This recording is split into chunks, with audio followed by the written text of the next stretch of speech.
আমি বৰ্তমান গৰুখুটি বহুমুখী কৃষি প্ৰকল্পৰ 5 নম্বৰ কেম্পত আছোঁ। ইতিমধ্যে গৰুখুটি বহুমুখী কৃষি প্ৰকল্পৰ যিসমূহ মাটি আমাৰ প্ৰায় 7,000 বিঘা মাটি সমগ্ৰ মাটিকালি এতিয়া পানৰ কবলত পৰিছে আৰু এতিয়া বৰ্তমান আমাৰ 5টাকৈ কেম্প কৰি দিয়া হৈছিল, য'ৰ পৰা আমাৰ কৃষকসকলে পৰিচালনা কৰা লগতে তেওঁলোকে ইয়াতে থাকি লৈ পেলাই কামখিনি আগুৱাই নিছিলে। এই 5টা কেম্পতে বৰ্তমান পানী সোমাইছে, যাৰ পৰিণতিত আমাৰ যিসকল কৃষক আছে তেওঁলোকক আমি ওখ ঠাইলৈ স্থানান্তৰ কৰাৰ লোৱা হৈছে, ব্যৱস্থা কৰা হৈছে। ইয়াৰ উপৰিঞ্চি আমাৰ যিখিনি খেতি বৰ্তমান আছিলে, খেতিত আমাৰ মাকৈ খেতি আছিলে, বাৰিষাৰ মাকৈ প্ৰায় 142 বিঘা আছিলে, তাৰ লগতে 62 বিঘা মাকৈ আমাৰ ছিঙি থোৱা আছিলে। মাকৈ আমাৰ খিনি বৰ্তমান থুপুৰোৱা হৈছিলে, কিন্তু সেইখিনি বৰ্তমান পানীৰ তলত থাকিল। মোটামুটি 200 বিঘা মাটিৰ মাকৈ খেতি বৰ্তমান নষ্টৰ ফালে গৈ আছে যদি এনেকৈ থাকে পানীটো। তাৰ উপৰিঞ্চি আমাৰ নেমু বাগান আছিলে আপোনাৰ 20 বিঘা, কলৰ বাগান প্ৰায় 45 বিঘা, এনেকৈ এইসমূহ বাগানতো পানীবোৰ সোমাইছে। আপোনালোকে আহোঁতে নিশ্চিতভাৱে দেখাও পাইছে এইবোৰ পানী মানে পঢ়োৱা। ইয়াৰ উপৰিও আমাৰ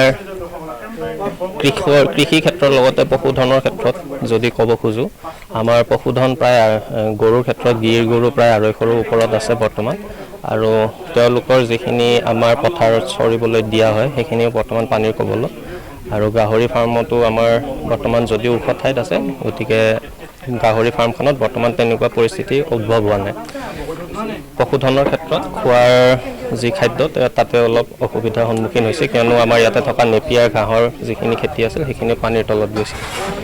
যিহেতু চৰকাৰে জলসম্পদ বিভাগে মানে এটা মথাউৰি নিৰ্মাণ কৰিছে, হয়, মথাউৰি নিৰ্মাণ কৰাৰ পিছতো যে ইমান পানী হৈছে,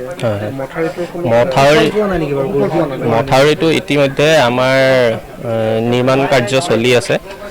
আৰু পূবৰ দিশে যিটো ধলপুৰ মন্দিৰ আছে, ধলপুৰ মন্দিৰৰ ওচৰলৈকে মথাউৰিটো নিৰ্মাণ কাৰ্য ইতিমধ্যে সম্পন্ন হৈছে।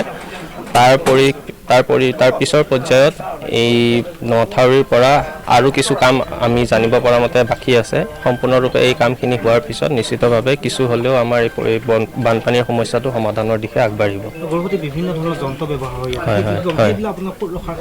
যেনেকৈ ইয়াতে আপোনালোকে দেখিছে যে আমাৰ 5টাকৈ কেম্প আছে, 5টা কেম্পত কমেও 2খনকৈ ট্ৰেক্টৰ থাকে।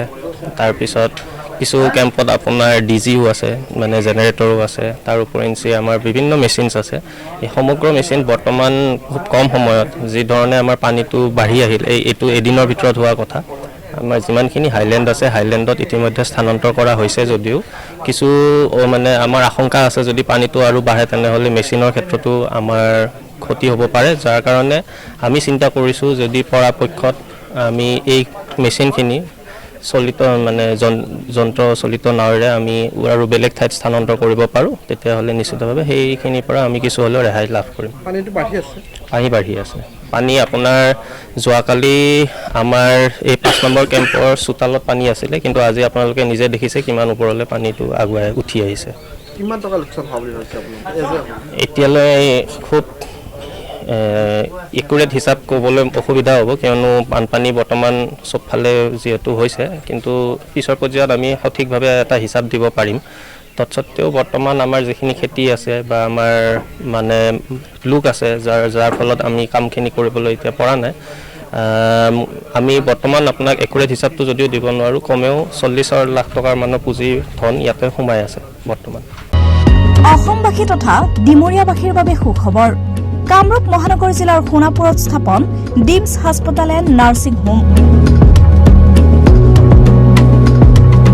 উপলব্ধ বিভাগসমূহ: general medicine, gynaecology, general and laparoscopic surgery, orthopaedic surgery, paediatrics and neonatology, palliative medicine, pain clinic, dermatology, ENT, urology.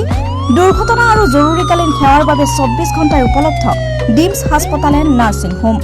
অত্যাধুনিক সা সুবিধাৰে পৰিপূৰ্ণ ডিমছ হাস্পতাল এণ্ড নাৰ্ছিং হোমত উপলব্ধ digital x-ray, 24 hours pathology, ECG, PAC clinic, 24 hours RMO doctors. ঠিকনা: বৰঘাট, সোণাপুৰ, কামৰূপ মহানগৰ জিলা। যোগাযোগৰ নম্বৰ 8009040080।